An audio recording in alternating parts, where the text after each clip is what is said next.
Shalom sahabat Kalimatullah dimanapun berada. Apa kabar sahabat Kalimatullah semua? Saya berharap sahabat semua ada dalam keadaan sehat dan selalu di dalam pertolongan Tuhan kita Yesus Kristus. Terus dukung perkembangan channel ini dengan cara like, komen, dan subscribe.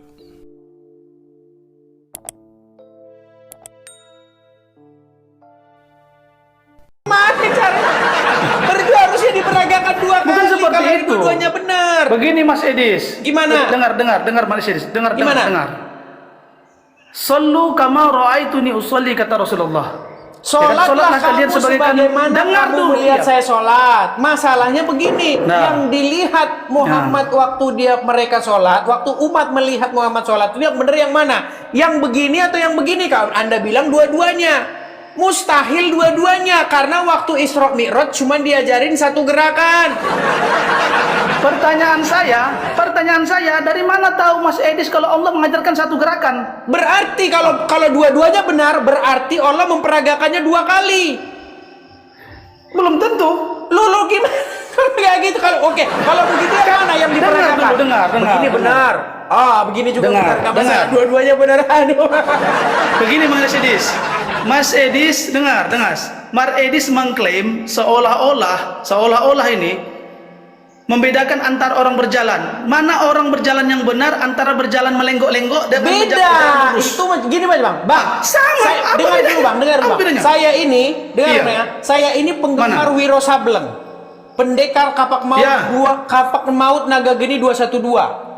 Saya Iya, dulu pantas paling gendeng masih. ketinggalan. Dengar Bang. Di kampung Iya. saya, di kampung Pantas halaman gendeng, saya, waktu saya masih kecil dulu. Iya. Ya, saya Ya. ini sangat tergila-gila dengan Wiro Sableng. Makanya waktu kecil tuh saya tulis Iya. 212, ya kan? Wah, Ya, saya kemana-mana. ya, gendeng kan? Iya, namanya senja gendeng. Makanya karena jadi saya tahu waktu pukulan matahari gerakannya itu begini. Itu pukulan matahari. Nggak ada pukulan matahari begini-begini, nggak ada. Itu makanya saya bilang gerakannya sama. Nah sekarang apakah ada dua jurus? Takbiratul ihram yang mana yang benar? Takbiratul ihram begini atau begini? Anda bilang dua-duanya. Berarti waktu Allah diperagakan berarti dua kali gerakan. Betul? Begini Mas Edis, terkait mengenai pergerakan sholat, terkait mengenai gerakan sholat, sepanjang yang sesuai dengan ayat yang diajarkan di dalam hadisnya Rasulullah, itu silahkan dibuat. Paham? Nah, Sebenarnya begini, Pak. Bisa saya tanggapi atau mau teruskan? Dengar, saya dulu sebentar. Silakan. Yang diajarkan oleh Rasulullah sesuai dengan hadis, untuk gerakan sholat takbiratul ihram, kita contoh takbiratul ihram, itu sebaiknya untuk laki-laki itu berada di antara telinga. Sebaiknya untuk laki-laki seperti ini. Bagi perempuan sebaiknya begini. Nah, dengar. Untuk perempuan sebaiknya begini di sini. Jadi gerakan sholat waktu Jibril memperagakan, inilah gerakan sholat untuk laki-laki, inilah gerakan sholat untuk perempuan, begitu. Saya tidak mengklaim tentang Allah mengajarkan kepada Nabi Muhammad. Hanya Berarti saja kami hanya dengar dulu. Jangan dibantah dulu. Jangan dibantah dulu. Kami hanya mengikuti sunnatullah yang disampaikan kepada Rasulullah. Rasulullah mengajarkan kami tentang bagaimana cara tatanan sholat. Kami mengikutinya. Jadi kalau kami tidak bisa mengklaim istilahnya Allah begini, Allah mengajarkan begini, bukan seperti itu. Itu bukan hak prerogatif Tadi barusan abang bilang dua-duanya benar. Sekarang bukan hak prerogatif. Karena yang benar Bang. Karena kami tidak ada klaim. Masalahnya di mana salahnya antara begini dan begini? Baik, saya jawab. Di mana salahnya? Saya jawab. Baik, silakan. Salahnya banyak sekali. Gini Bang. Di mana salahnya? Pertama-tama Anda mengklaim bahwa Anda sholat seperti Muhammad sholat, seperti yang ada hadis yang barusan Anda katakan. Sholatlah kamu sebagaimana kamu melihat saya sholat. Betul? Benar. Sekarang kita teliti. Pertama begini. Baik. Apakah itu mengenai bahasa atau gerakan? Kalau menurut saya itu nampaknya soal gerakan, bukan soal bahasa. Jadi kalau ada muslim bilang, memang ada. Sebentar dulu, saya kan belum selesai. Muhammad berkata silakan. itu kepada orang apa? pastilah dia berkata itu kepada orang Arab juga, karena sahabat-sahabatnya juga orang Arab, orang-orang Quraisy. Pastilah waktu Muhammad berkata seperti saya sholat, pasti itu bukan soal bahasanya, tetapi soal gerakannya. Makanya kalau ada orang bilang sholat harus bahasa Arab, di mana kata-kata sholatlah harus bahasa Arab? Nah, itu pertama. Kemudian yang kedua, masalah seperti saya sholat. Ketika Muhammad sholat, yang benar yang mana? Kunut atau enggak kunut? Sampai sekarang belum kelar.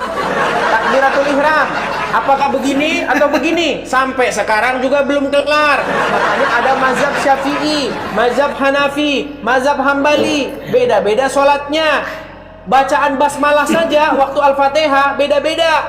Ada yang basmalahnya dibaca, ada yang basmalahnya tidak dibaca, ada yang nyari jalan tengah, dibaca tapi pelan-pelan. Lalu saya teringat kepada sebuah hadis. Ada hadis bilang begini, umat muslim. Pinter Mas Edis pinter, banyak tahu bahas hadis nih. Jelas. Saya tuh sudah belajar agama Islam 13 tahun. Mudah-mudahan kalau mau berguru agama Islam sama saya. Tapi mudah-mudahan Mas Edis tidak dusta dengan yang Mas Edis pelajari. Saya tidak dusta. Begini, dikatakan di situ, silakan. dikatakan begini, bahwasanya ya, umat muslim dalam mazhab-mazhab itu berbeda-beda. Lalu ada hadis yang berkata begini, sesungguhnya Muhammad membolehkan orang Islam itu berbohong atau berdusta di dalam 3 perkara. Salah satu perkara yang dibolehkan umat muslim berdusta tentangnya, yaitu dalam hal mendamaikan orang yang sedang berselisih. Contoh, saya kasih contoh. Masalah kunut dan tidak kunut. Ada yang bilang kunut, ada yang bilang wajib, ada yang bilang tidak wajib. Takbiratul ihram, ada yang bilang begini, ada yang bilang begini. Ya kan, bacaan basmalah ada yang dibilang baca keras. Sekarang begini, bagaimana solusinya supaya tidak bertikai, supaya umat tidak bertikai? Nah itu ada hadis yang mengatakan boleh kau berdusta dalam 3 perkara. Sebentar bang, sebentar. Artinya apa? Artinya apa? Enggak, satu-satu enggak. Biar lupa, supaya tidak bertikai antara kunut dan tidak berkunut. Sebenarnya kalian boleh berbohong. Allah bilang aja lah Muhammad kadang kunut, kadang nggak kunut. Ya, oh Muhammad tuh kunut, oh kadang nggak kunut. Kan boleh berdusta untuk mendapatkan pihak yang bertikai. Sebentar. Tapi sayang, tunggu dulu. Sedikit lagi. Enggak, tunggu. Nanti saya lupa. Tunggu sebentar. Jangan, Mas. Sebentar. Terkait hadis yang Mas Edi sampaikan, bukan ke sana arahnya. Pertikaian yang boleh kita berbohong itu ketika ada orang yang ingin mencoba untuk membunuh seseorang. Bukan agar pembunuhan itu tidak terjadi, kita bukan ke sana Mas Edi, salah pemahaman. Tidak ada mengenai tentang istilahnya.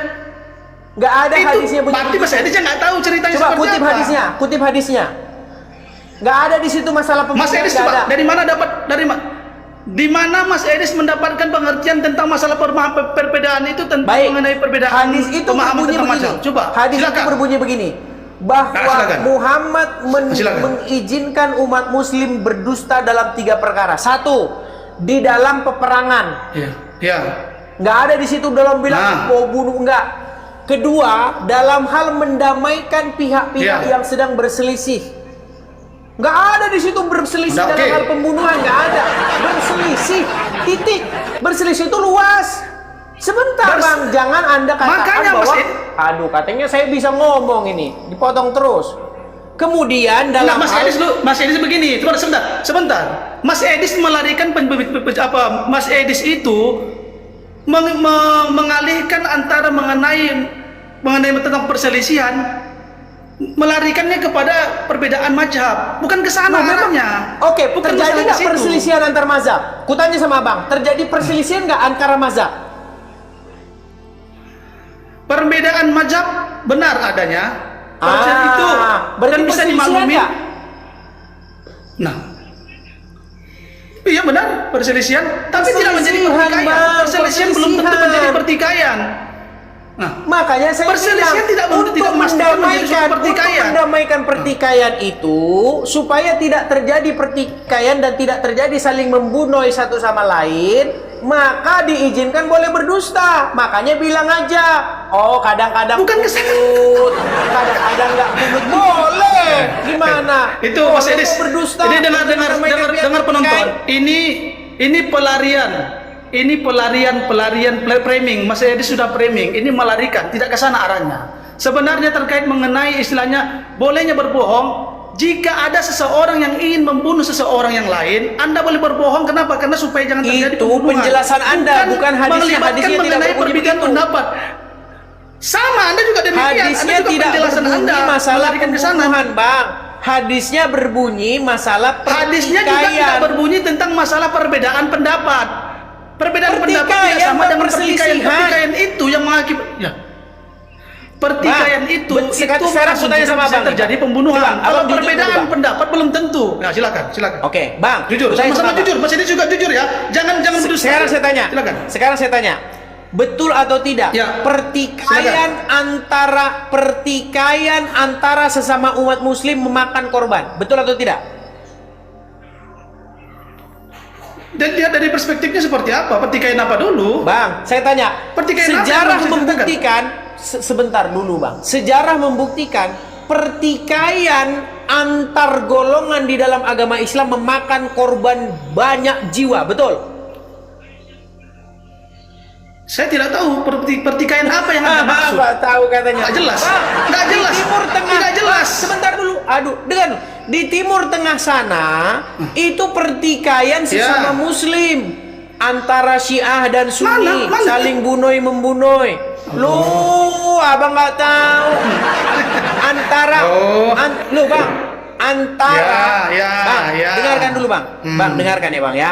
Di dalam agama Islam, apalagi di Timur Tengah sana, mereka bertikai bang, bertikai. Lu kok abang nggak ini? Coba lihat Timur Tengah itu hancur gara-gara apa? Gara-gara Israel yang didukung oleh Amerika sehingga terjadi pembunuhan itu. Makanya saya bilang, Iya. apapun Terbukti.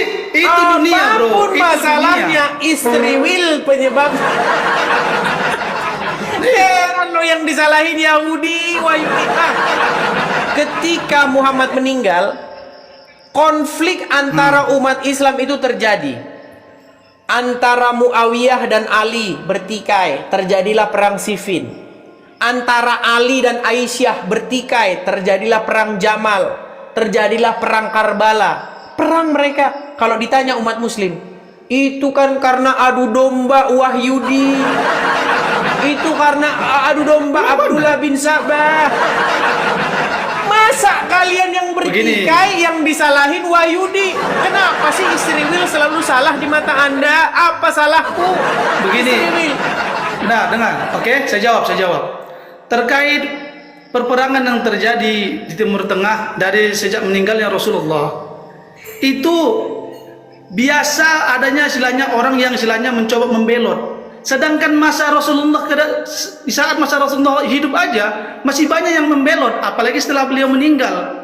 Ya wajar, itu biasa, namanya Islam sedang berdiri tegak, sudah saatnya Islam sudah berkembang. Memang banyak istilahnya apa namanya provokator yang mau mencoba untuk menghancurkan umat Islam. Memang seperti itu. Wallah, saya nggak bisa menjelaskan di sini karena ini media sosial. Betul tidak Wahyudi? Nggak enak. Bisa jadi. Wahyudi lagi istri Will. Bang, bisa jadi. Kalau iklan apapun makannya, minumnya teh botol susu. Kalau ini dengar, apapun masalahnya istri Will yang salah. Gimana ini bang? Dengar. Karena Allah mengajarkan kami, walan tarada ankal yahudu walan nasara hatta tattabi'u millah. Cukup saya menjelaskan itu. Oke, sekarang saya tanggapi. Ketika menantunya Muhammad, yaitu Ali bin Abu Thalib dan Aisyah berkonflik di dalam perang Jamal, siapa yang salah?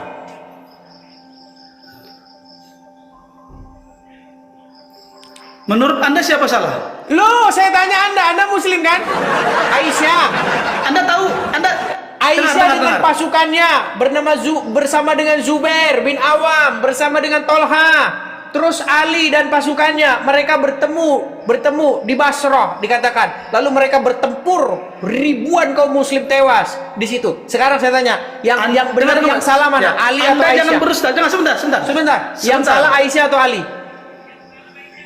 Kedua-duanya tidak ada yang salah. Yang salah itu para pengikut mereka yang betul-betul berselisih. Bilang boleh berdusta di dalam hal mendamaikan orang yang bertikai. Oh, Aisyah itu baik. Oh, bilang sama Aisyah, oh Ali itu baik. Karena apa? Karena di dalam ajaran agama Islam memang boleh mendamaikan pihak-pihak yang bertikai, itu boleh berdusta. Karena pada saat itu, dengar Mas Edis, nggak berat. Mas Edis wajar, saya maklum karena kalian akan mencoba untuk mempermainkan kepada hal yang lain. Bagi kami sebenarnya di saat sesuatu sama kayak seperti Indonesia, ini kita contohkan di Indonesia. Ketika Indonesia sudah merdeka, siapa coba yang coba menghancurkan Indonesia? Apakah dari negara lain? Tidak. Tetapi orang Indonesia itu sendiri yang mencoba mempertikaikan. Begitu juga demikian ketika Islam di saat itu sedang jaya-jayanya, timbullah dari pihak satu sama lain mencoba untuk memprovokasi, sehingga timbullah bentrok. Itu maklum, kita maklum. Bentrok antara siapa? juga mengatakan demikian. Bentrok antara siapa dan siapa? Ya ujungnya sesama Muslim biasa. Memang sesama Muslim jadi berperang gara-gara. Saya tangkapi ya. Saya tangkapi. Baik, kalau kita pelajari, Bang, seperti ku bilang, makin dalam kau pelajari agama Islam, Bang, makin dekat pintu gerbangmu untuk meninggalkannya. Baik. Oh, tidak. Menurut hadis, demi Allah akan tidak. Ya, karena Abang tidak baca serius. Dengarkan. Di dalam hadis tertulis. Kamu berdusta. Kamu sudah baca tapi kamu berdusta. Silakan. Baik, dengarkan. Di dalam hadis tertulis bahwasanya sebaik-baiknya kaum, sebaik-baiknya generasi adalah generasi para sahabat. Ya. Betul. Nah, kalau bagaimana mungkin Anda percaya bahwa generasi para sahabat itu adalah generasi yang terbaik di antara anak-anak yang pernah dilahirkan manusia? Tapi di detik yang sama Anda percaya mereka diadu domba macam ayam jago. Bagaimana mungkin generasi terbaik Anda pandang sebagai satu kaum yang mudah diprovokatori, yang mudah diadu macam ayam? Bagaimana mungkin? Makanya ku bilang, Bang, saya jawab sedikit, Bang. Makanya ku tanggapi gini. Pertama-tama, itu juga bertentangan dengan hadis yang lain. Muhammad pernah berkata, umatku akan terpecah menjadi 73 golongan. Ya hanya yang satu golongan yang akan masuk surga. Sementara yang 72 lainnya tidak. Betul? Benar. Nah, sekarang masalahnya begini. Bagaimana mungkin kamu percaya bahwa di antara 73 golongan itu hanya satu yang masuk surga, tapi di detik yang sama Anda percaya bahwa semua golongan benar, bahwa mau begini takbiratul ihramnya benar, mau begini benar, mau kunut nggak kunut juga benar. Makanya aku bilang, Bang, kebohongan tidak akan pernah bisa ditutupi dengan kebohongan yang lain, karena suatu saat kebohongan itu akan terbongkar. Silakan. Jadi begini, terkait yang mana satu nih? Oke. Begini Bang Edis. Mengenai pertikaian seseorang, Bang Edis jangan berasumsi ketika sahabat-sahabat Rasulullah itu semua orang situ menjadi sahabat Rasulullah. Bukan seperti itu Bang Edis. Jadi antara Ali dan Aisyah, yang mana sahabat? Dua-duanya sahabat Muhammad enggak?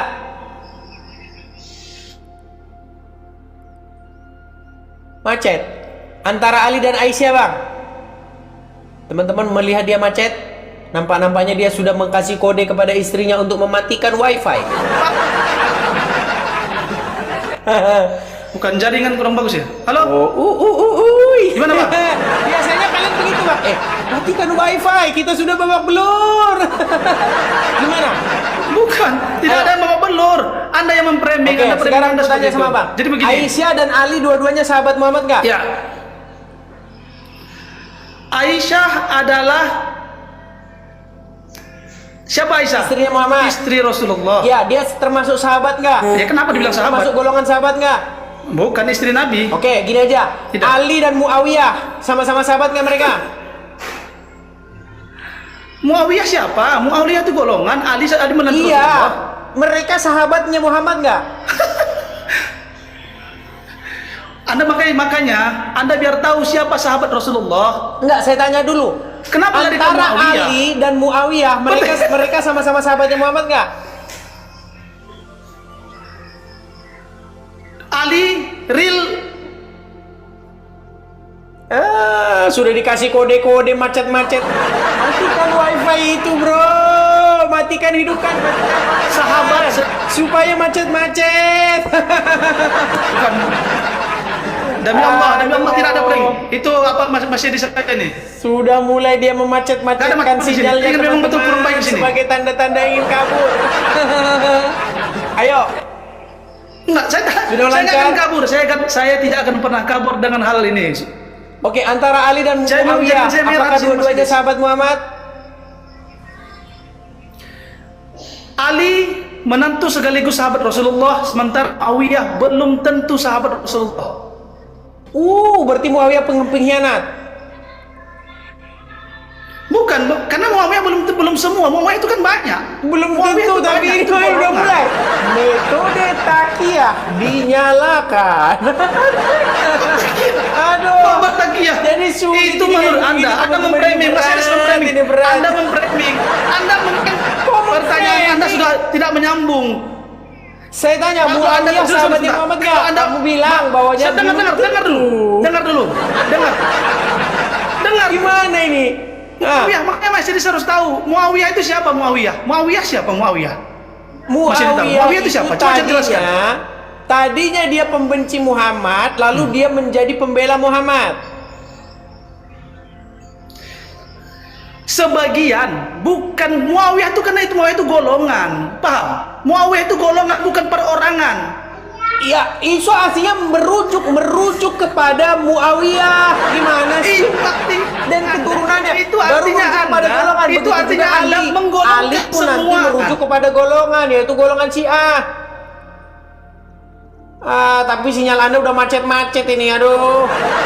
Oke lah, saya tahu Anda sudah berusaha memati-matikan sinyal supaya apa? Supaya diskusinya terganggu. Nah, metode seperti itu metode lawas. Saya kembali. Sinyalmu macet-macet. Tidak. Sinyalmu sudah macet-macet, suaramu sudah terputus-putus. Iya, Tadi belum tahu lancar saya ini. jaya, sekarang macet-macet. Mari kita simak apa yang diungkapkan oleh profesor dan cendekiawan muslim yang satu ini. Kita kutip dalil liputan 6, teman-teman. Quraisy Shihab mengatakan, tolong jangan pilih ustadz yang suka memaki. Kai Haji Quraisy Shihab ibaratkan begini. Nah, teman-teman, ternyata ada juga ustadz-ustadz yang suka memaki-maki, teman-teman. Bisa jadi ini adalah salah satu oknum yang dikatakan oleh Habib Kribo tadi, teman-teman, di mana mereka seakan-akan orang yang paling beriman, paling beragama, dengan kepalanya ada titik hitam dan juga jenggotnya sampai panjang ke lantai, kata Habib Kribo tadi kan, teman-teman. Di era modern ini, ketika ceramah agama mudah diakses melalui berbagai media, umat Islam dihadapkan pada pilihan beragama, ustadz atau penceramah yang dapat mereka ikuti. Namun tidak semua pendakwah menggunakan cara yang sejuk dan penuh hikmah dalam menyampaikan pesan agama.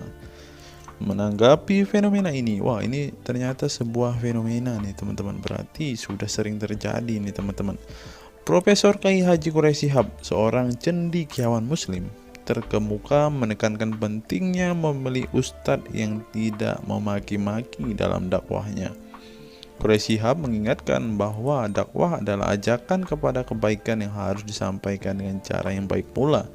Ia menekankan pentingnya mencontoh akhlak Nabi Muhammad SAW yang selalu lemah lembut dalam menyampaikan ajaran Islam.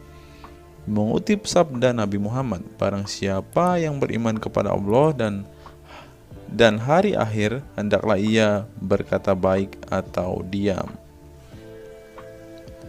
Ayahanda presenter Najwa Shihab menegaskan bahwa ini adalah pedoman penting bagi para pendakwah. Kata-kata yang baik dan penuh hikmah lebih efektif dalam menyentuh hati dan menggerakkan orang untuk berubah ke arah yang lebih baik. Dalam dakwah, seringkali ditemukan penceramah yang menggunakan kata-kata yang keras dengan alasan untuk menegur atau mengingatkan umat. Namun, Profesor Quraisy Shihab mengingatkan bahwa cara ini justru bisa menimbulkan antipati dan menjauhkan orang dari ajaran agama Islam yang seharusnya penuh kasih sayang dan rahmat. Menukil Islam.co, Quraisy Shihab menjelaskan hal yang menarik ketika ditanya seseorang terkait kriteria ustadz yang tepat untuk dijadikan panutan atau sebagai penceramah. Mantan rektor lain, sekarang UIN, Syarif Hidayatullah Jakarta, ini menjelaskan dengan penuh kasih ibarat seorang bapak menasihati anaknya. Pilihlah ustadz yang menganut paham moderat. Anda tidak akan mendengar makian tutur mantan Menteri Agama ke-16 masa Presiden Soeharto ini.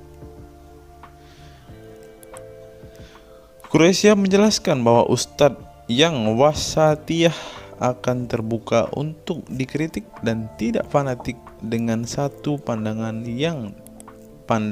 dan menilai pandangan yang orang lain salah.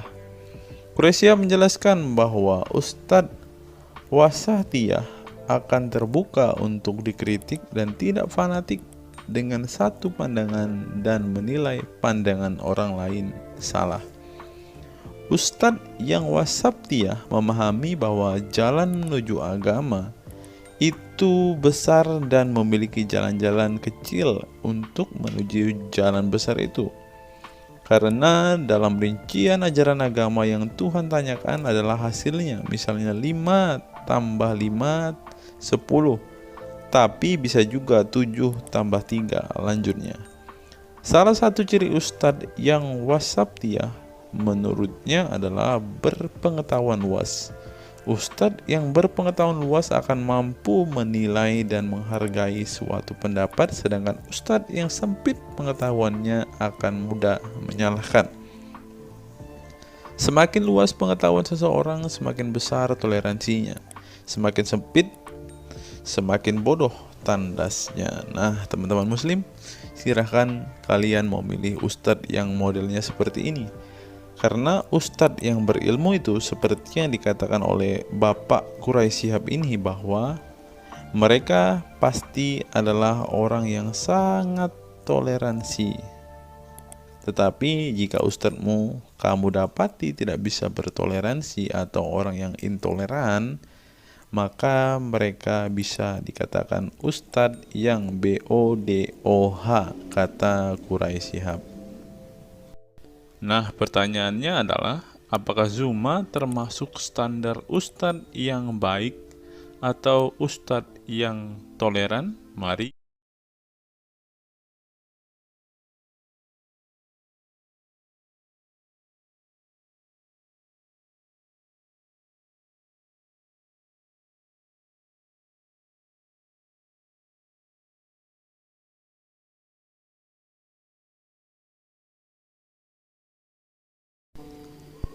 Google, mengapa Rasulullah disebut sebagai nabi penutup?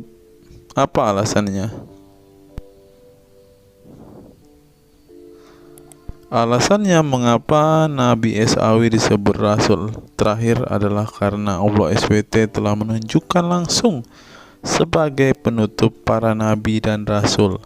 Hal ini tercantum dalam Al-Quran yang merupakan firman Allah. Di sini dituliskan, mengapa Muhammad atau Nabi SAW disebut Nabi terakhir? Mari kita baca ya. Katamul Anbiya merupakan salah satu julukan Nabi Muhammad yang berarti penutup para nabi, sesuai dengan firman Allah SAW dalam surat Al-Ashab ayat 40 yang berbunyi, artinya Muhammad itu sekali-sekali bukanlah bapak dari seorang laki-laki di antara kamu, tetapi dia adalah Rasul Allah dan penutup nabi-nabi, dan adalah Allah Maha mengetahui segala sesuatu. Nabi Muhammad SAW merupakan nabi terakhir yang Allah utus untuk menyempurnakan agama-agama sebelumnya. Al-Quran merupakan kitab Allah yang menyempurnakan kitab-kitab sebelumnya, sehingga tidak perlu ada kitab lain karena Al-Quran merupakan kitab Allah yang menyempurnakan kitab-kitab sebelumnya, sehingga tidak perlu ada kitab lain karena Al-Quran sebagai kitab terakhir. Maka dapat diartikan bahwa tidak ada lagi nabi setelah Nabi Muhammad SAW. Nabi Muhammad SAW sebagai nabi terakhir juga didukung dengan dalil lainnya, yaitu surat Al-Sab 61 ayat 6. Dan ingatlah ketika Isa bin Maryam berkata, "Hai Bani Israel, sesungguhnya aku adalah utusan Allah kepadamu, membenarkan kitab sebelumku, yaitu Taurat, yang memberikan kabar gembira dengan datangnya seorang rasul yang akan datang sesudahku, yang namanya Ahmad dalam tanda kurung Muhammad." Menurut Syekh Al-Zairi dalam kitab Al-Jawahir dan Al-Kalamiyah, alasan kenapa Nabi Muhammad SAW dijadikan nabi terakhir adalah hikmah terputusnya para nabi itu untuk menyeru umat manusia agar beribadah kepada Allah, menunjukkan mereka ke jalan yang lurus dalam urusan kehidupan duniawi dan ukrawi, memberitahu kepada mereka tentang hal-hal yang tidak dapat dicapai oleh penglihatan mereka, dan memberitahu keadaan yang pemikiran mereka belum sampai, dan menetapkan dalil yang meyakinkan serta menghilangkan syubhat keserupaan yang tidak benar. Adapun hubungan dakwah Nabi Muhammad SAW dengan nabi-nabi terdahulu ialah terbangun atas dasar sebagai penguat dan penyempurna dakwah nabi-nabi sebelumnya. Oleh karena itu, semua para nabi selalu dibangun atas dasar dua pondasi utama, yaitu akidah, syariat, dan akhlak. Dari segi kaidah, dari segi akidah, semua ajaran yang dibawa oleh para nabi, mulai dari Nabi Adam alaihissalam sampai Muhammad SAW, adalah sama. Tidak ada beda antara nabi satu dengan nabi yang lainnya. Semuanya mengajarkan keimanan terhadap keesaan Allah SWT, yaitu dengan membersihkan dari segala sifat yang tidak layak baginya, dan mengimani adanya hari kiamat serta adanya surga dan neraka. Maka dari itu, semua para nabi menyerukan kepada kaumnya masing-masing antara dasar iman kepada Allah, dan semua para nabi setelahnya saling membenarkan ajaran yang telah dibawa oleh para nabi sebelumnya. Adapun dari segi syariat yang mengatur tatanan kehidupan masyarakat dan individu terhadap perbedaan dalam metode dan kuantitasnya antara satu nabi dengan yang lain. Hal itu disebabkan karena syariat tersebut dalam ranah pelaksanaan, bukan sebuah pengabaran seperti akidah. Perkembangan zaman dan perbedaan bangsa yang satu dengan bangsa yang lainnya turut mempengaruhi syariat mereka satu sama lain. Diutusnya satu nabi itu adalah khusus untuk umatnya pada waktu itu, bukan umum untuk semua manusia.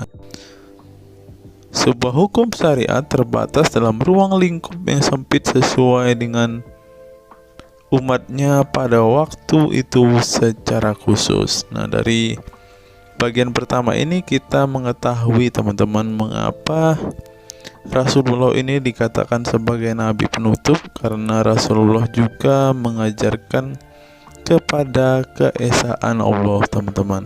Nah, seperti yang terus di sini, semuanya mengajarkan keimanan terhadap keesaan Allah SWT, yaitu dengan membersihkan dari sifat segala yang tidak layak baginya, dan mengimani adanya hari kiamat dan adanya surga dan neraka. Salah satu alasan mengapa Rasulullah disebut sebagai nabi penutup adalah ini, teman-teman. Mari kita lihat fakta berikutnya. Menurut kumparan, teman-teman, alasan mengapa Rasulullah SAW disebut nabi terakhir, teman-teman. Mari kita simak ya. Saya berharap teman-teman tidak bosan mendengar setiap fakta-fakta yang kita bukakan ini, karena dengan melihat fakta-fakta ini setidaknya kita belajar, teman-teman, dan dapat memaklumi mengapa sih saudara-saudara muslim kita itu sangat-sangat menjunjung tinggi Rasulullah, teman-teman. Mari kita simak. Nabi Muhammad SAW adalah nabi yang ke-25 dalam Al-Quran. Sebagai umat Islam, kita diwajibkan mempercayai bahwa tidak ada rasul lain setelah kematian Nabi Muhammad SAW. Sebenarnya, mengapa Nabi SAW disebut rasul terakhir? Bukan tanpa alasan Allah SWT memilih Nabi Muhammad SAW sebagai rasul terakhir, sehingga kita dilarang untuk mempercayai bahwa adanya rasul setelah Nabi Muhammad SAW meninggal dunia, bahkan sampai memiliki cara pandang berbeda dengan beliau. Nah, jadi teman-teman kita, saudara-saudara kita tidak percaya ada nabi setelah Nabi Muhammad, teman-teman. Terlebih ada yang nabi yang membawa ajaran-ajaran yang berbeda dari apa yang diajarkan oleh Rasulullah. Berikutnya, alasan dibalik Nabi Muhammad SAW disebut rasul terakhir. Nabi Muhammad SAW ditunjuk menjadi rasul terakhir Allah SWT dan mendapatkan Al-Quran yang merupakan kitab sempurna dari kitab-kitab sebelumnya. Nah, mereka percaya juga kitab mereka adalah kitab yang paling sempurna, karena kitab-kitab sebelumnya tidak sempurna, maka disempurnakan oleh Al-Quran, teman-teman. Artinya, wahyu yang sudah diterima Nabi Muhammad SAW sudah terputus sejak beliau meninggal dunia.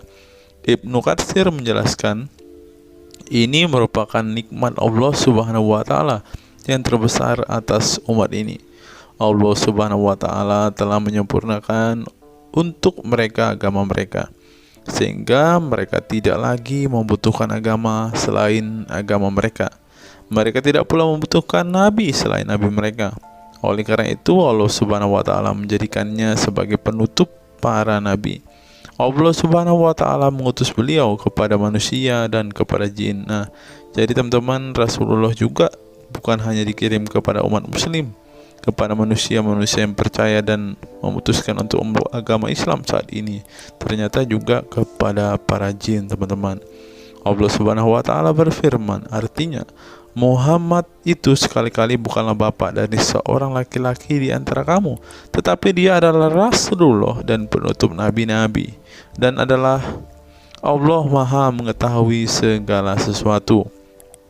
Dikutip dari buku situs-situs dalam Al-Quran oleh Syarifuddin Al-Fikri, para ahli bahasa memberikan makna terhadap kata ma dalam surat Al-Ahzab ayat 40 dengan al-istitsaku wal ma'u, yang artinya memastikan dan menolak sesuatu, sehingga Al-Quran menyebutkan bahwa Nabi Muhammad SAW sebagai khatam an-nabiyin.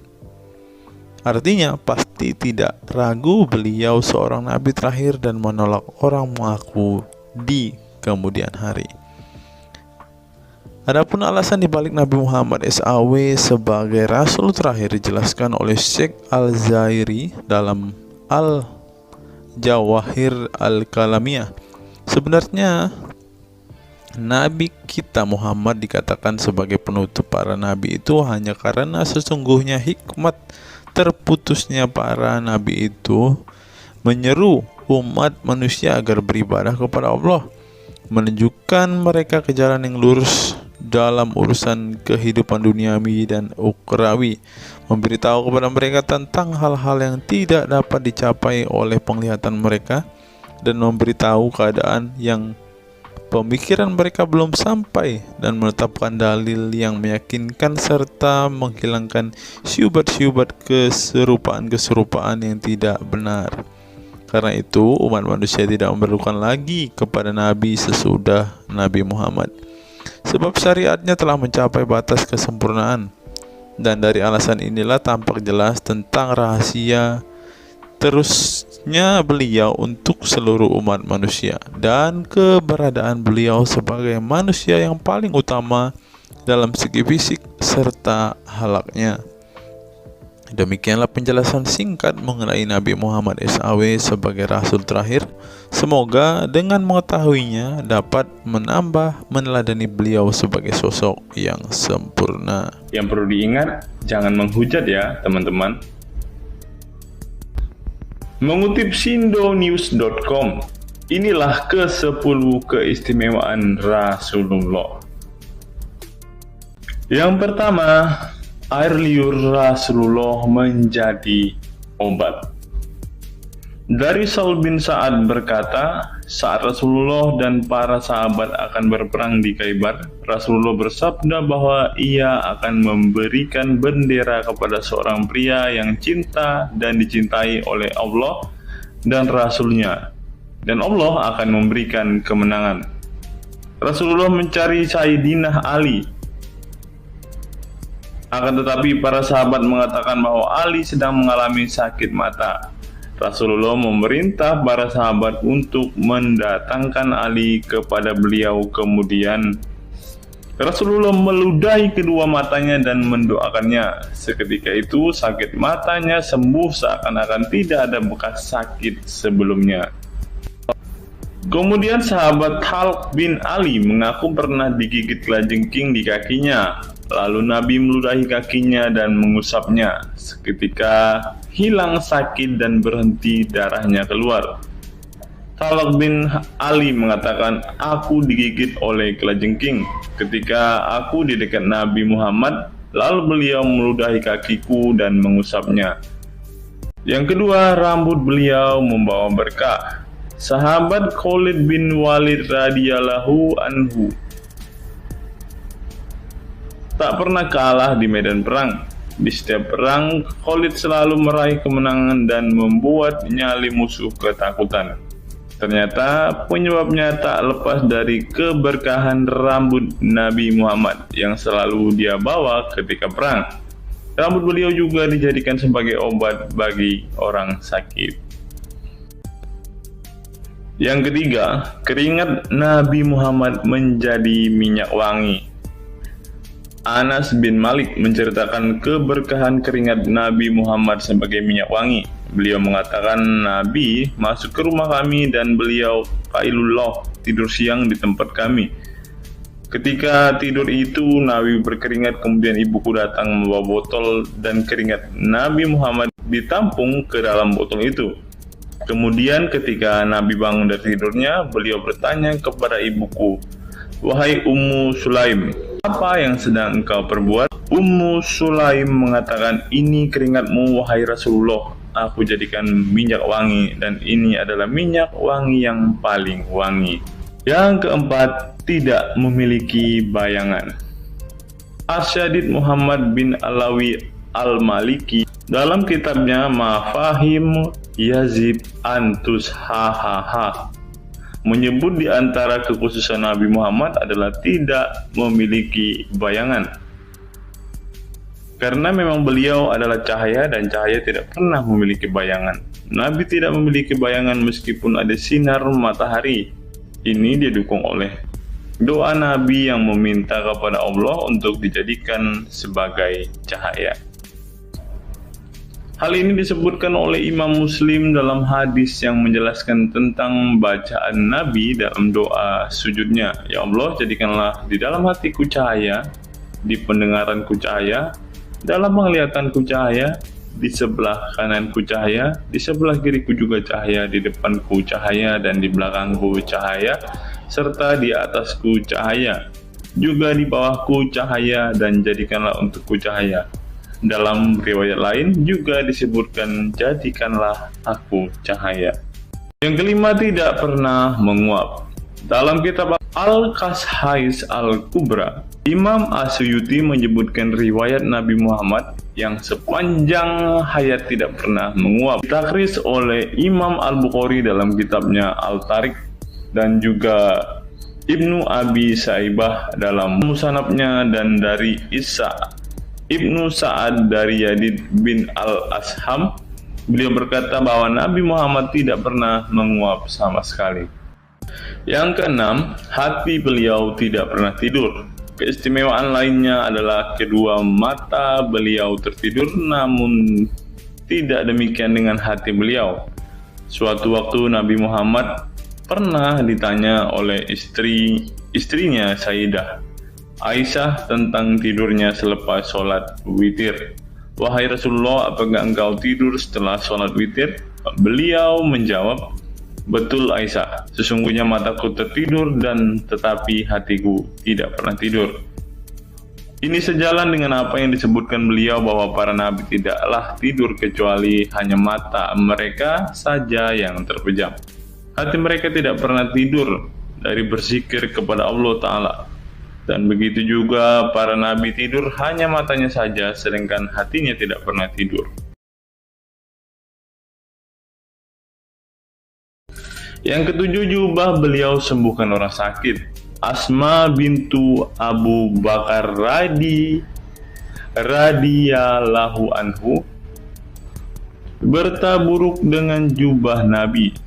Dari Abdullah bin Kaisan berkata, "Diperlihatkan kepadaku sebuah jubah tayalisah dari Kisra dan kerahnya berbahan dibaj.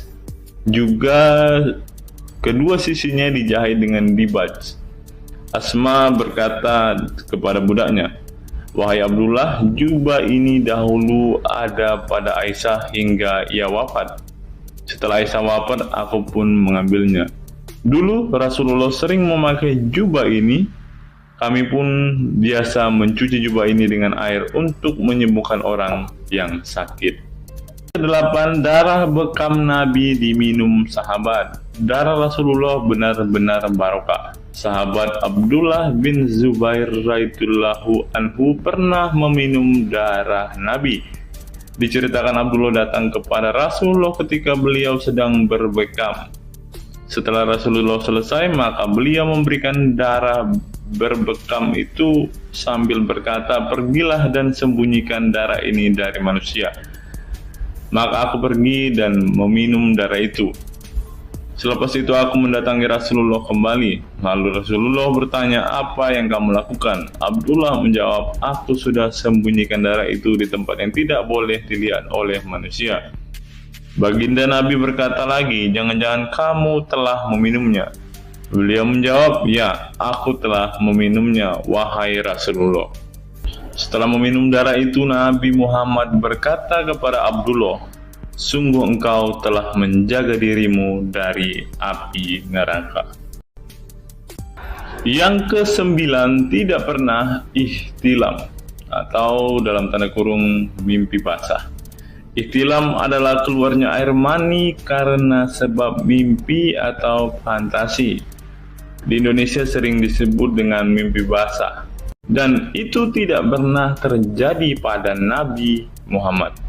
Dalam kitab hadis Al-Mu'jam Al-Kabir, Imam At-Tabarani mengeluarkan sebuah riwayat dari Ibnu Abbas bahwasannya Nabi Muhammad tidak pernah ihtilam atau mimpi basah.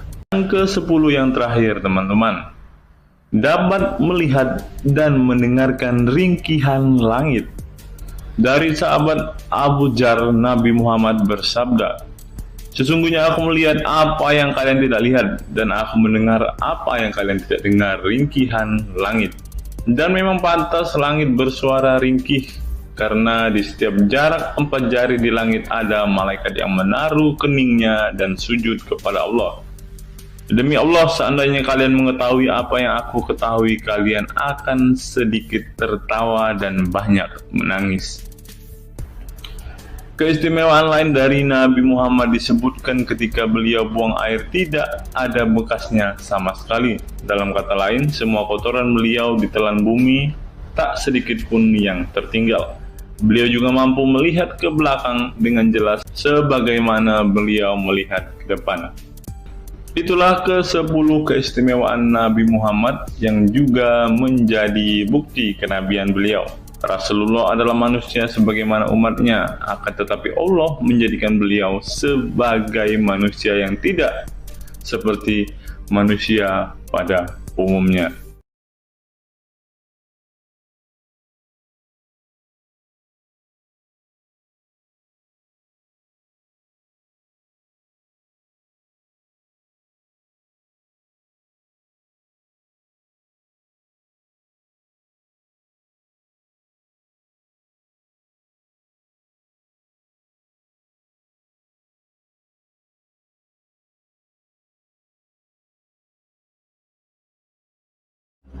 Hari ini kita akan menyimak sebuah kisah yang saya kutip dari sebuah artikel yang akan menggemparkan kita semua.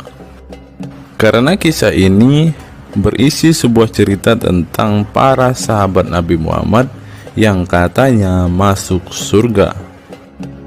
Bagaimana mungkin para sahabat ini bisa masuk surga? Sedangkan junjungan mereka sendiri pun tidak mempunyai kepastian surga. Seperti yang diungkap Bapak Quraisy Shihab berikut ini. Tidak benar, saya ulangi, tidak benar bahwa Nabi Muhammad sudah dapat jaminan surga.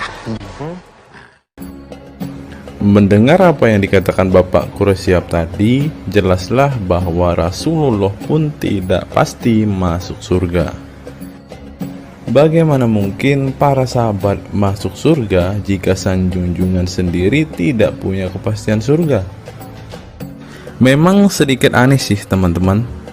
Nabi tidak pasti masuk surga, tapi para sahabat masuk surga.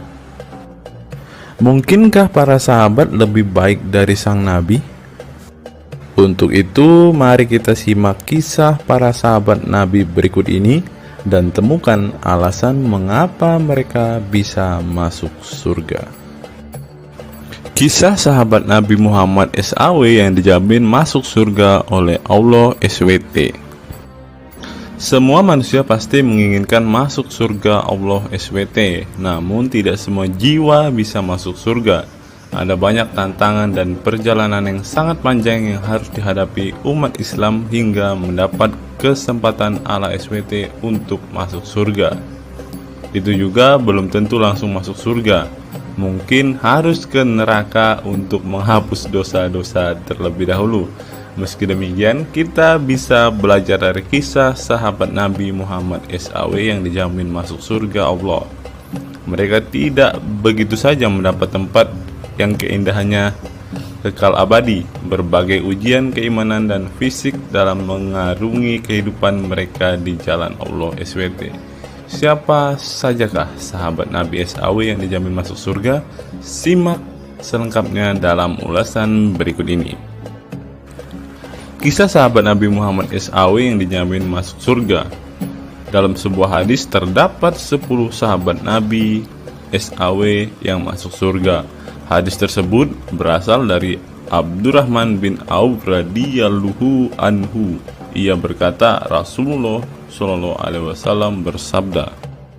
Adapun kisah 10 sahabat Nabi yang dijamin masuk surga yang dikutip dari buku biografi 10 sahabat Nabi yang dijamin masuk surga karya Sujai Fadil 2020. Yang pertama, Abu Bakar As-Siddiq. Abu Bakar As-Siddiq dikenal sebagai manusia terbaik setelah Nabi Muhammad SAW. Beliaulah orang pertama yang beriman kepada Nabi SAW, menemaninya dan membenarkan perkataannya. Ketika Nabi Muhammad SAW meninggal dunia, beliaulah yang dipilih menjadi imam dan melanjutkan kepemimpinan sebagai khalifah. Yang kedua, Umar bin Khattab. Sahabat Nabi Muhammad SAW selanjutnya yang dijamin masuk surga adalah Umar bin Khattab. Dedikasi beliau kepada agama Islam sangatlah besar. Walaupun sebelum ia memutuskan untuk beriman kepada Nabi Muhammad SAW, ia ingin membunuhnya. Setelah masuk agama Islam, Umar bin Khattab menjadi orang yang paling berani dan mendapat gelar Al-Furuq yang memiliki arti pembeda antara yang benar dan yang salah. Yang ketiga, Utsman bin Affan. Utsman bin Affan merupakan saudagar kaya raya, namun kekayaan tersebut tidak membuatnya sombong, namun kebalikannya. Utsman menggunakan hartanya untuk zakat, sedekah, dan infak.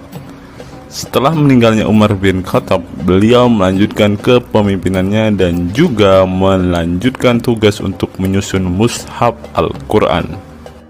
Yang keempat, Ali bin Abi Thalib. Ali bin Abi Thalib merupakan sepupu dari Nabi Muhammad SAW, sehingga beliau banyak belajar Islam dari usianya sejak kecil. Ali bin Abi Thalib pernah ditinggal Nabi Muhammad SAW saat perang Tabuk untuk menjaga para wanita dan anak-anak. Setelah meninggalnya Utsman bin Affan, beliau meneruskan kepemimpinannya. Namun di masa kepemimpinannya banyak sekali pertentangan dan perpecahan kelompok dengan pemikiran masing-masing. Talhah bin Ubaidillah.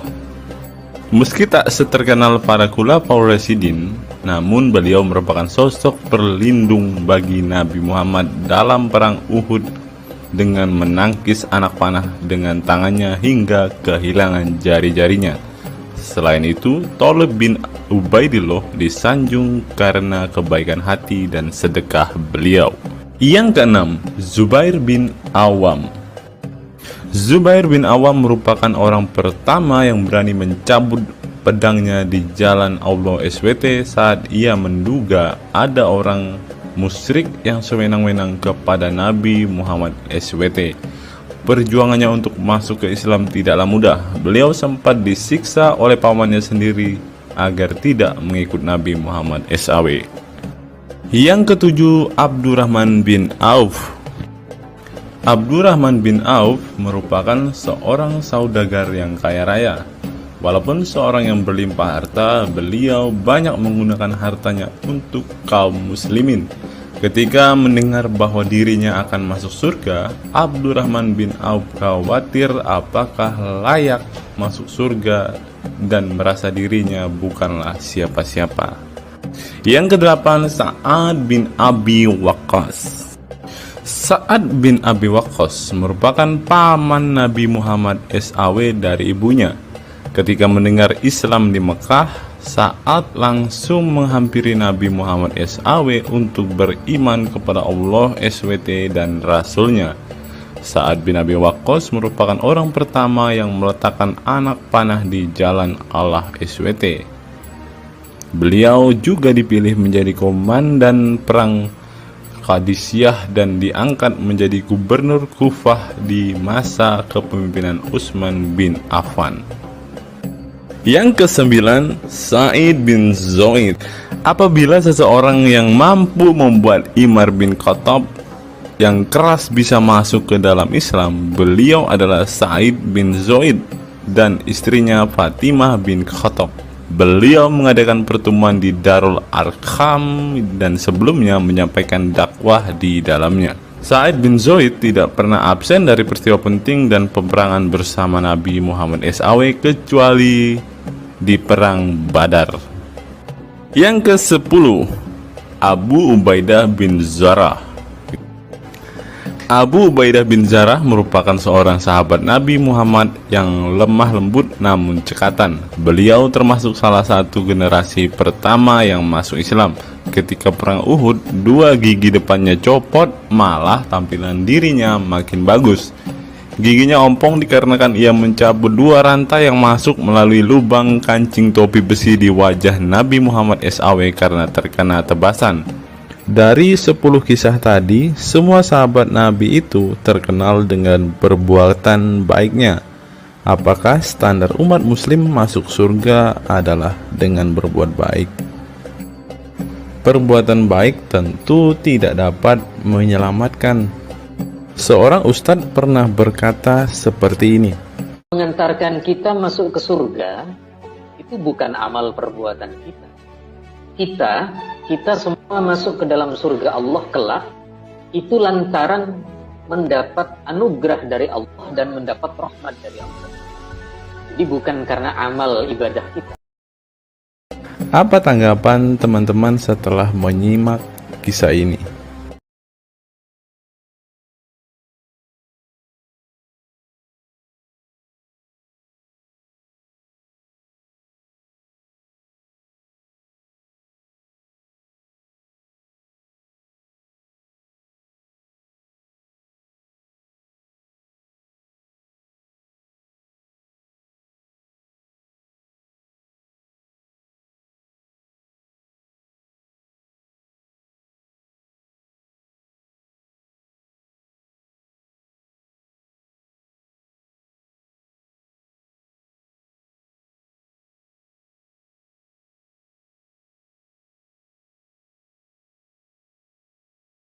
Saya teringat dengan satu perkataan seorang ustadz, teman-teman. Ustadz ini mengatakan bahwa memang benar saudara-saudara muslim kita itu hanya suka membaca Al-Quran, suka berbahasa Arab, tetapi pada kenyataannya mereka ini, teman-teman, ternyata adalah orang-orang yang tidak paham sama sekali dengan apa yang mereka baca, teman-teman. Dan akhirnya Ustadz ini mengatakan bahwa saudara-saudara muslim kita ini seperti keledai, teman-teman. Mari kita dengarkan apa yang disampaikan Ustadz ini. Kita bangga menghafal Al-Quran tapi tidak memahami Al-Quran. Senang mengulang berbahasa Arab tapi tidak mengerti bahasa Arab. Suka membaca Al-Quran tapi tidak memahami maknanya. Akhirnya apa? Menjadi keledai di Indonesia. Tidak sampai di situ saja, teman-teman. Menurut NU Online, seperti yang disampaikan oleh Gus Baha, ingin umat Islam banyak baca Al-Quran meski tak paham maknanya. Teman-teman bisa baca sendiri ya judul artikel ini. Artikel ini mengatakan seorang Gus ingin umatnya itu semua umatnya dia ingin bahwa mereka harus mau dan rajin membaca Al-Quran, teman-teman. Walaupun ya pada kenyataannya apa yang mereka baca mereka tidak ketahui. Apa yang mereka baca mereka tidak tahu maknanya, teman-teman. Mari kita dengarkan dan lihat apa isi dari artikel yang diransir oleh NU Online ini, teman-teman. Jakarta, NU Online. Rais Syuriah Pengurus Besar Nahdlatul Ulama PBNU Kiai Haji Ahmad Bahaudin Nur Salim yang biasa dikenal dengan Gus Baha mengingatkan umat muslim atau umat Islam untuk memperbanyak membaca Al-Quran meski tidak memahami maknanya. Waduh, gak bahaya kah ini? Ustadznya mengatakan harus baca saja Al-Quran walaupun tidak paham. Wah, bisa-bisa umat Islam jadi keledai se-Indonesia nih, seperti yang dikatakan Ustadz yang barusan tadi. Karena semuanya disuruh baca, disuruh hafal, tidak peduli tahu atau tidak arti dan maknanya. Aduh, gimana ini, teman-teman? Sebagai kitab suci, Al-Quran harus lebih dekat dengan umat Islam. Cara mendekatinya bisa dengan mempelajari dan memahami kandungan Al-Quran atau membacanya. Membaca Al-Quran lebih bernilai ibadah, terutama di bulan suci Ramadan. Saya paling sangat ingin di Ramadan ini banyak membaca Al-Quran, baik membaca secara qiraatan saja atau lebih jelasnya. Sebagaimana dikutip NU Online dari akun YouTube Santri Gayeng. Menurut Gus Baha, membaca Al-Quran tidak harus menunggu paham arti dan tafsirnya. Sebab membaca Al-Quran dari huruf ke huruf sudah bernilai ibadah. Meskipun seorang yang membacanya itu tidak paham arti dan maknanya. Terlebih ketika membaca dan kemudian menjadikan isi Al-Quran sebagai bimbingan hidup. Gus Baha mencoba melogikakan orang yang membaca Al-Quran tetapi tidak memahami maknanya. Ia menjelaskan ketika seseorang membaca Al-Quran dan tidak paham maknanya, maka seseorang itu hanya menyibukkan diri dengan kalamullah. Hal ini menurut Gus Baha sesuatu yang baik. Tetapi Ustadz yang tadi mengatakan kalau hanya bisa membaca tetapi tidak ngerti maknanya, mereka sama dengan keledai di Indonesia. Nah, sekarang umat muslim bingung nih harus ngikutin yang mana, mau jadi keledai atau hanya menjadi pembaca tetapi tidak tahu apa-apa nih. Lanjut, teman-teman. Efek dari kesibukan dengan kalamullah itu pasti tidak melakukan maksiat. Tetapi kalau kita melihat ya, kalau ada satu contoh kasus yang terjadi di pesantren kemarin kan teman-teman, di artikel yang kita baca sebelumnya, bahwa kejadian atau hal yang bersangkut paut dengan maksiat ini terjadi di dalam pondok pesantren, teman-teman. Bagaimana ini Gus Baha? Kalau Anda mengatakan bahwa ketika orang sibuk dengan membaca Al-Quran dengan kesibukan membaca kalamullah dan bisa terhindar dari melakukan hal-hal maksiat, tapi kok di pondok pesantren malah terjadi maksiat nih Gus Baha, bagaimana ini? Lanjut, saya beri contoh, meskipun membaca saja dan tidak paham artinya, itu tetap baik. Ada orang yang semalaman itu duduk bersama keluarga, ngobrol ringan tentang masa lalu, cerita lucunya atau lucunya anaknya. Pada malam itu ditulis oleh malaikat bahwa keluarga ini tidak maksiat, tidak dugem, tidak narkoba, dan tidak ke tempat maksiat, jelasnya. Gus Baha mengatakan keberkahan dari seorang muslim atau muslimah menyibukkan diri bercengkrama bersama keluarga, asik guyon dengan teman dan tetangga adalah tidak melakukan maksiat dan tidak macam-macam, apalagi jika saat itu membaca Al-Quran. Hal ini sesuai dengan kajian ilmu usul fikih yang dipelajari Gus Baha dari Al-Makfurlah Kiai Haji Maimun Zubair. Dia menegaskan bahwa di antara kebaikan agama Islam adalah meninggalkan itu adalah pekerjaan yang tidak butuh modal. Gus Baha menjelaskan, apabila seseorang ingin mendapat pahala sholat, maka harus sholat. Kalau ingin mendapat pahala haji, maka harus haji. Namun ada kebaikan yang tidak perlu modal, yaitu meninggalkan kemungkaran. Caranya cukup meninggalkan hal-hal yang dilarang Allah. Cara meninggalkan kemungkaran bisa dengan bercengkrama dengan keluarga, baca Al-Quran, bercanda dengan teman, dan hal positif lainnya. Sehingga kalau ada orang yang tanya, kenapa baca Al-Quran meskipun tidak paham itu dapat pahala? Satu, karena itu kalamullah. Kedua, sebagai kebaikan itu adalah meninggalkan kemaksiatan. Meninggalkan itu bisa dilakukan dengan hal-hal mudah. Ini pentingnya ngaji. Saya ngaji usul fikih dengan Kiai Haji Maimun, abahnya Gus Yasin, katanya.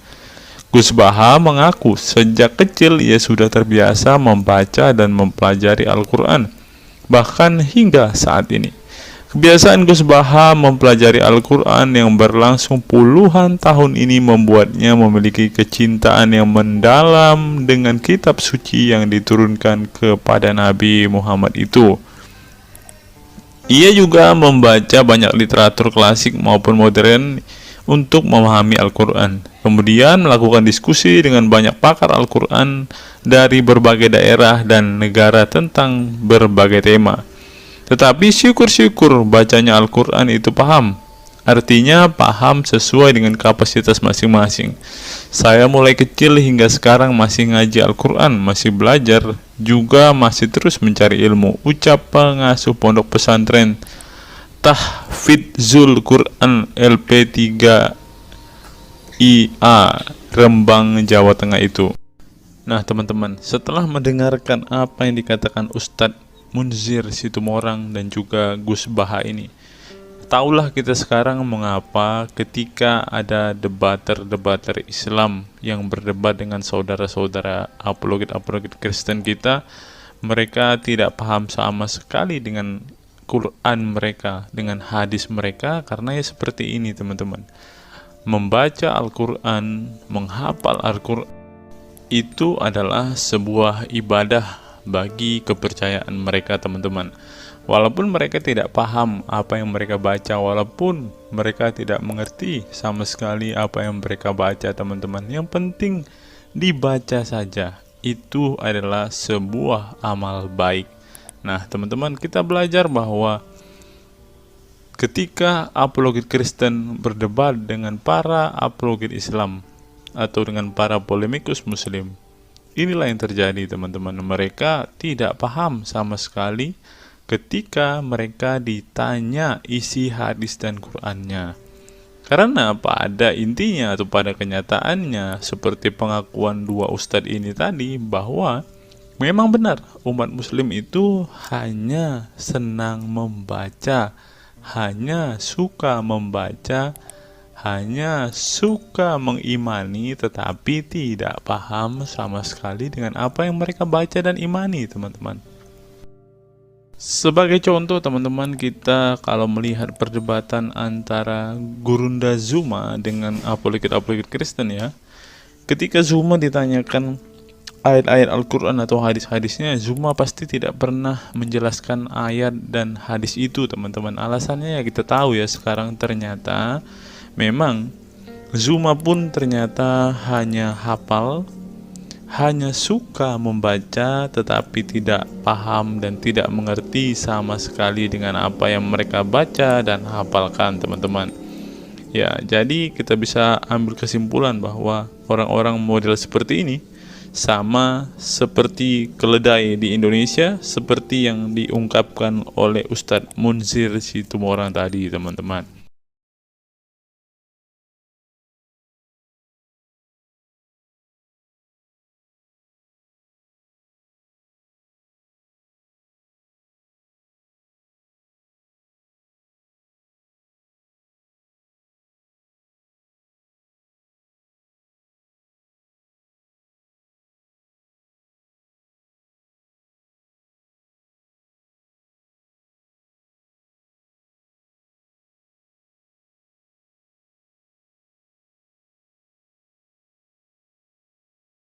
Fenomena pemurtadan dan kelompok Islam radikal.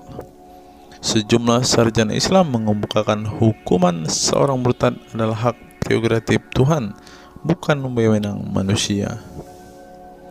Masalah pemurtadan selalu menjadi isu penting dalam sejarah wacana keislaman.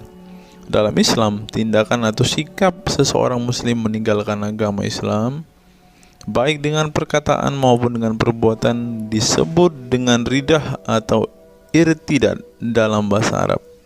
Dan orang muslim yang melakukan tindakan ini disebut murtad. Nah, seperti yang dikatakan oleh Yakut tadi, teman-teman, dengan mengatakan toa itu seperti gonggongan anjing, dia sudah murtad, teman-teman. Itulah sebabnya saudara-saudara muslim menganjurkan dia untuk istighfar dan mengucapkan 2 kalimat syahadat kembali. Lanjut. Seorang dikatakan murtad belum tentu mereka pindah atau konversi ke agama baru. Bisa juga mereka kemudian memilih untuk tidak beragama, menjadi sekuler, ateis, agnostik, dan lain sebagainya. Masalah pemurtadan ini bukan hanya diskursus dan fenomena eksklusif dalam Islam saja, tetapi juga dalam agama-agama lain ya. Ada banyak pendapat di kalangan sarjana muslim tentang status ridah dan bagaimana seharusnya memperlakukan seorang murtad.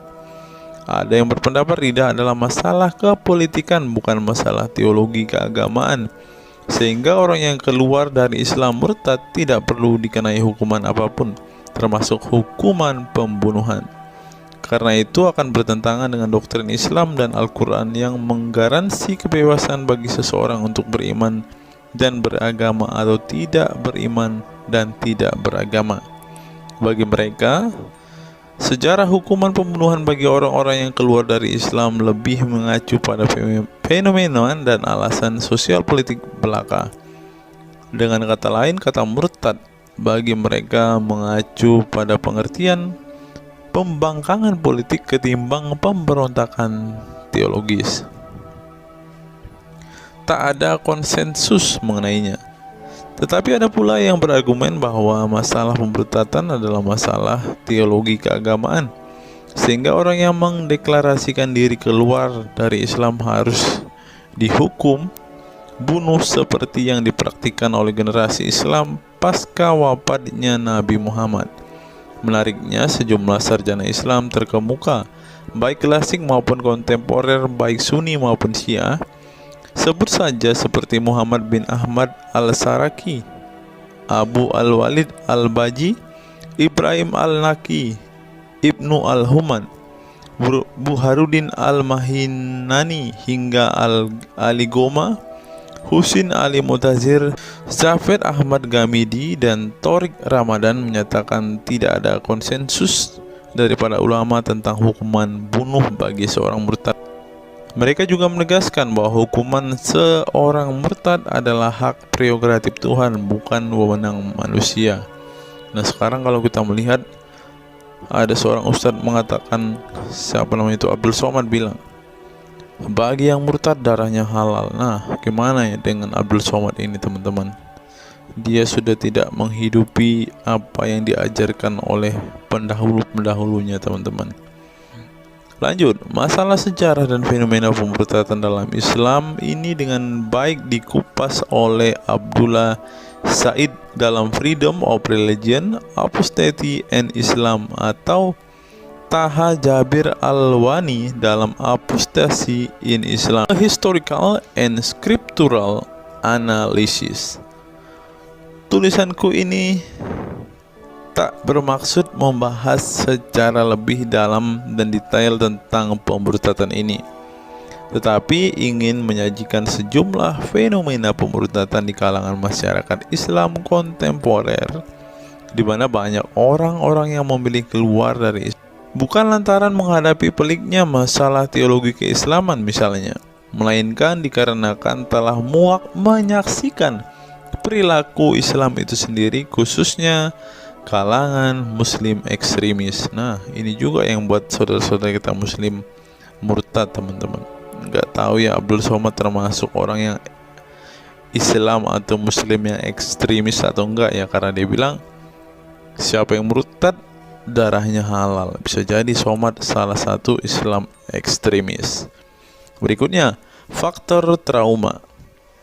Bagi kelompok Islam militan konservatif, pemurtadan adalah tindakan haram dan kaum murtad harus dibunuh. Tetapi mereka tidak menyadari bahwa banyak kaum Islam yang memilih menjadi murtad justru karena mereka trauma dengan perilaku brutal kelompok radikal Islam itu sendiri. Lihat misalnya penuturan sejumlah mantan muslim dalam buku Living Islam, Apostate Speak Out, yang diedit oleh Ibnu Warak, nama samaran, seorang pensiunan Islam kelahiran Rajkot, India. Dalam buku yang sangat provokatif ini, sejumlah ex-muslim bersuara keras memberi kesaksian tentang kebobrokan perilaku kelompok muslim radikal di negara-negara yang mayoritas berpenduduk muslim seperti Pakistan, Bangladesh, Aljazair, Iran, Afghanistan, dan lain sebagainya.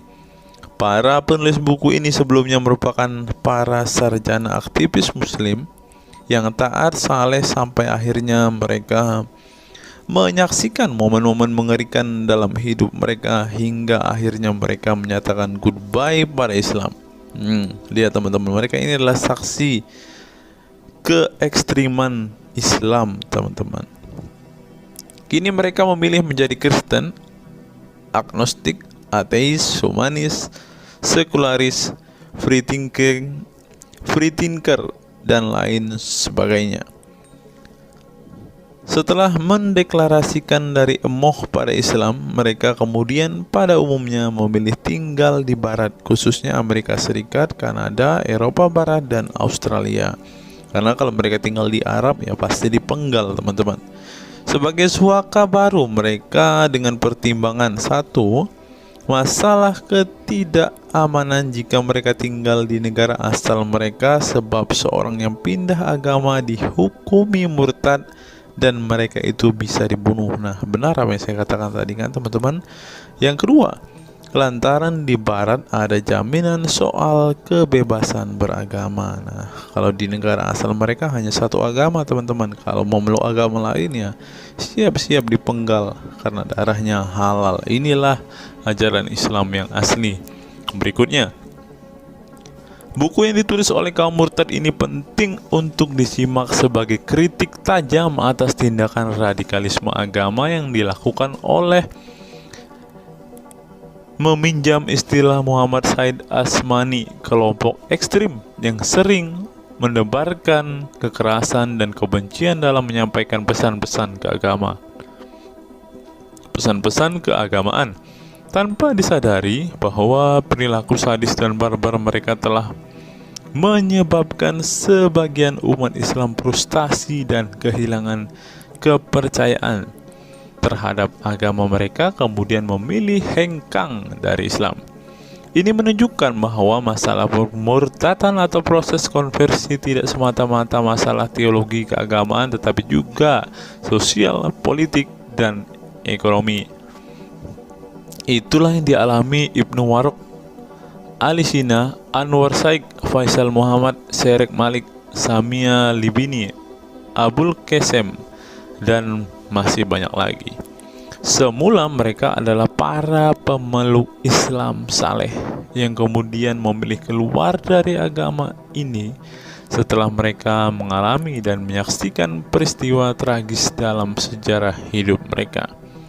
Simak misalnya penuturan Ali Sina dalam Why I Live Islam, My Passage from Faith to Enlightenment. Ali Sina yang masih keturunan Ayatollah Iran ini menuturkan pengalaman getir hidupnya menyaksikan serangkaian horor di negaranya Iran. Dia mengatakan sejak Ayatollah Khomeini berhasil menggulingkan diktator Shah Reza Pahlavi pada tahun 1979, segera ia mengganti ideologi sekuler negara dengan ideologi Islami yang tunduk sepenuhnya pada otoritas Khomeini. Masih menurut Ali Sina, alih-alih ingin menegakkan kedaulat Tuhan, dalam praktiknya yang terjadi justru penegak kedaulatan Khomeini, di mana melalui agen rahasianya yang bernama Saza Mene Ate Laat Fa Amniate Keskharar, yang disingkat Shefak, dia dan para pendukungnya menghancurkan siapapun yang tidak mau tunduk pada otoritas politik keagamaannya, termasuk bekas sekutunya. Maka pada saat Imam Khomeini berkuasa, kata Sina, nyawa pun menjadi sangat murah. Ribuan orang Irak dibunuh sebagai efek perang teluk antara Iran-Irak. Ribuan pengikut Bahai Faith disiksa dengan tuduhan murtad, dan ribuan penduduk Iran yang menolak otoritas politik dan agama sang imam dipenjara. Nasib kaum perempuan lebih tragis lagi. Sebelum dibunuh, mereka diperkosa oleh tentara syariat dengan alasan sebagai imbalan pembangkangan kepada sang Ayatollah sekaligus tiket menuju surga. Oh, ngeri teman-teman, tiket menuju surga. Peristiwa tragis semasa rezim Khomeini ini membuat Ali Sina trauma dan kehilangan kepercayaan terhadap Islam sehingga ia memilih murtad. Sekarang ia mendirikan Faith Freedom Foundation untuk mengadvokasi orang-orang yang ingin meninggalkan Islam. Selain Ali Sina, pengalaman getir juga dialami oleh Abul Qasem Bangladesh, Syarek Malik Pakistan, Anwar Saik Pakistan Bertain, Nadia dari Maroko, Samia Libina dari Tunisia, Azad dari India, dan masih banyak lagi. Setelah mengalami dan menyaksikan sejumlah peristiwa tragis kekerasan agama yang dilakukan kaum muslim radikal di negara mereka, mereka kemudian hijrah ke iman yang baru.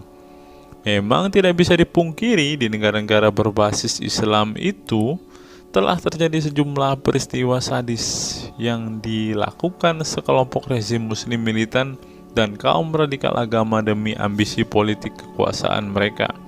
Atas nama agama dan penegakan syariat Islam, mereka melakukan serangkaian teror dan kekerasan terhadap kelompok minoritas dan lawan-lawan politik agamanya. Penulis perempuan Mesir Bat Ye'or telah menunjukkan dengan baik sebagian dari sejarah gelap radikalisme kelompok militan konservatif terhadap kaum minoritas ini dalam buku The Decline of Eastern Christianity Under Islam From Jihad to Dhimmitud. Dalam buku ini, dia berpendapat bahwa konsep dhimmi, khususnya Kristen dan Yahudi yang secara literal mengacu pada definisi protected people, orang-orang yang dilindungi, dalam realitasnya justru menjadi kelompok yang diperas, dieksploitasi karena di samping dipaksa membayar pajak pada pemerintah, mereka tidak pernah menikmati hak-hak sipil sebagai warga negara. Di negara-negara berbasis syariat Islam, mereka memang menjadi warga negara kelas 2, kalau bukan malah tidak berkelas lagi. Wah. Tidak hanya non-muslim saja, kaum muslim yang kebetulan berseberangan dengan ideologi dan aliran keagamaan rezim penguasa, baik rezim Sunni maupun Syiah, juga mendapat perlakuan kejam dan diskriminatif. Sebagian dari kaum muslim yang dizolimi oleh rezim Islam ekstrim ini masih bertahan memeluk Islam. Tetapi sebagian lain lebih memilih kabur ke negeri lain dan emoh memeluk Islam lagi. Ilustrasi di atas merupakan peringatan keras sekaligus memberi pelajaran berharga bagi umat Islam. Dengarnya saudara-saudara Islam, khususnya kelompok muslim militan konservatif yang selama ini getol berdakwah dengan cara-cara kekerasan dan intoleran. Perilaku brutal dan aksi-aksi kekerasan yang mereka lakukan tidak hanya menyebabkan simpati publik terhadap kaum muslim merosot, atau melorotnya tingkat kepercayaan publik terhadap Islam sebagai agama damai, toleran, pluralis, dan rahmatan lil alamin. Tetapi lebih dari itu, tindakan konyol kaum radikal agama ini telah menyebabkan pemurtadan sebagian umat Islam itu sendiri. Kedepan kaum muslim harus menebarkan Islam dengan cara-cara damai, santun, dan toleran, bukan dengan tindakan keras, kasar, dan intoleran yang justru merugikan Islam dan kaum muslim itu sendiri. Jika memang Islam itu agama rahmat bagi alam semesta, maka buktikan itu dengan tindakan nyata. Wallahu alam bishawab. Nah, itulah fakta-fakta yang bisa saya sampaikan pada kesempatan hari ini, teman-teman. Kiranya fakta-fakta ini dapat membuat kita semua sebagai umat Kristen semakin bersemangat berdoa, terlebih memberitakan Injil kepada saudara-saudara muslim kita yang benar-benar rindu, yang benar-benar ingin dan haus mendengarkan kabar baik, teman-teman. Karena Alkitab memang mengatakan ada orang-orang yang hatinya sudah tertutup untuk Injil dan mereka tidak akan pernah mendengarkan kabar baik itu. Bagi saudara-saudara muslimku, segeralah murtad, karena sesuai dengan apa yang kita bacakan hari ini, banyak sekali fakta-fakta yang di luar nalar yang bisa menjadi alasan kalian untuk meninggalkan agama Islam. Apa pendapat teman-teman setelah menyimak video ini? Silahkan tuliskan komentar waras teman-teman di kolom komentar video ini, agar banyak orang semakin waras dan semakin sadar bahwa hanya Yesuslah satu-satunya Tuhan dan Juru Selamat. Hanya Yesuslah satu-satunya yang menyediakan surga bagi setiap orang yang percaya kepadanya. Salam waras, salam sadar. Sampai bertemu di video-video kita berikutnya. God be with you all.